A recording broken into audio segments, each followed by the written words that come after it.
Debra is a business development manager and team leader at a B2B services company. And a growing portion of her job is now to provide feedback on individual performance. Debra laments that she's never learned how to do feedback well, certainly to give it well, and she finds that sometimes her process doesn't always get the recipient to yes. So team members don't always understand the feedback she provides, or perhaps they take what she thinks is constructive criticism perhaps a little too harshly. So she says, I want to do right by them.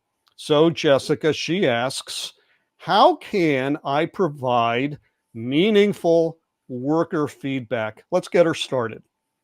Okay, so I think that this process, and I like this question, meaningful worker feedback. Mm, I think that in order to hit on that term meaningful, right? mhm. In order for it to be a meaningful conversation, because it is a two-way street here, I think Right. that this process starts a little bit further upstream.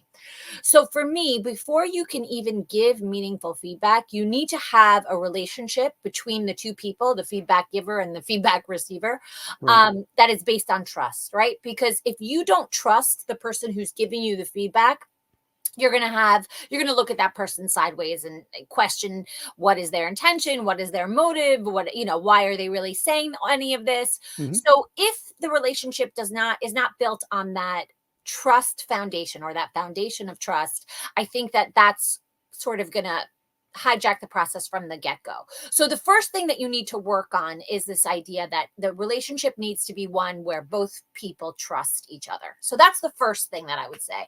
Okay. And there's lots of ways that you can do that. And that's something that happens over a period of time.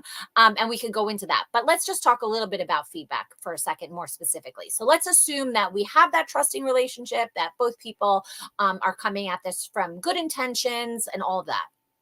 I think that, and this is not going to be news, because anyone who's given feedback has heard this before, but everything in a feedback conversation, we need to remove emotion and go to the data, right? That is the way, the question that Debra said, she said she feels that maybe the constructive feedback isn't being taken necessarily all that constructively.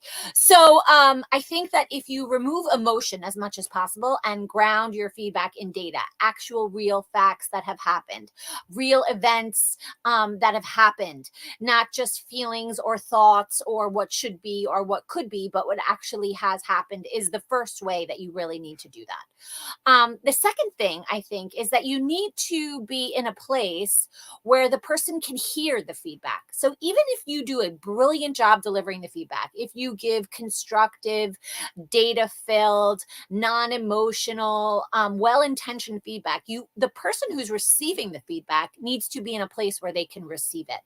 And oftentimes that's really as simple as saying, hey, I've got some feedback for you. Do you want to hear it? Like, is this a good time? Really like a basic question. Right. And they have the option of saying, actually, no, right now is not a good time. I'm overwhelmed. I have a million things to do, but let's talk tomorrow morning at 10. Right. And then she's in a better place, or he's in a better place to receive it. So I think that in addition to thinking about giving feedback, you need to also think about the person on the other end who's receiving the feedback, and are they ready to hear it?